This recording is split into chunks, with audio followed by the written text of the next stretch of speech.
অতি দ্রুত সময়ের মধ্যে সকল নিরপরাধ বিডিআর সদস্যকে মুক্তি দেওয়ার দাবি জানাই এবং বাংলাদেশের সাধারণ জনগণকে প্রস্তুত থাকার আহ্বান জানাই। যদি কোনো প্রকার টালবাহানা ঘটে আমরা অবশ্যই রাজপথে নেমে আসবো এবং সেখানে দাঁড়িয়ে যে বিচার প্রক্রিয়া তৎকালীন বিচারপতি কিন্তু জন আকাঙ্ক্ষার বিরুদ্ধে গিয়ে বক্তব্য দিয়েছিলেন, যেটি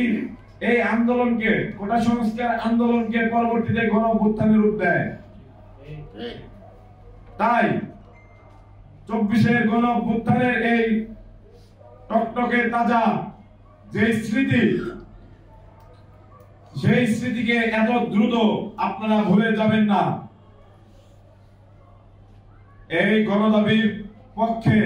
আপনাদের কার্যক্রম আমরা প্রত্যাশা করি এবং অতি দ্রুত সময়ের মধ্যে সকল নিরপরাধ বিডিআর সদস্যকে মুক্তি দেওয়ার দাবি জানাই এবং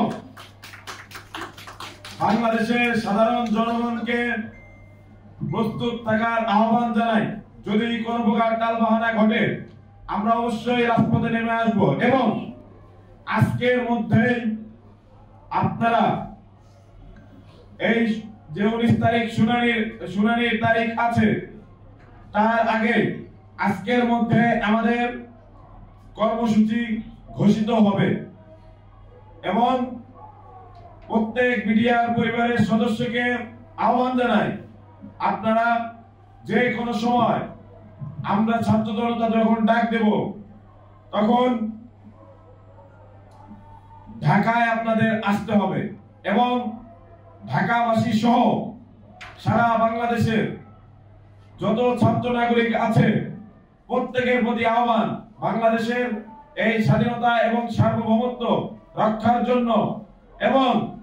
ন্যায় বিচার প্রতিষ্ঠার জন্য আপনারা এই ক্ষতিগ্রস্ত বিডিআর পরিবারের পাশে থাকবেন এবং সেই প্রত্যাশা রেখে আমি আমার বক্তব্য এখানেই শেষ করছি।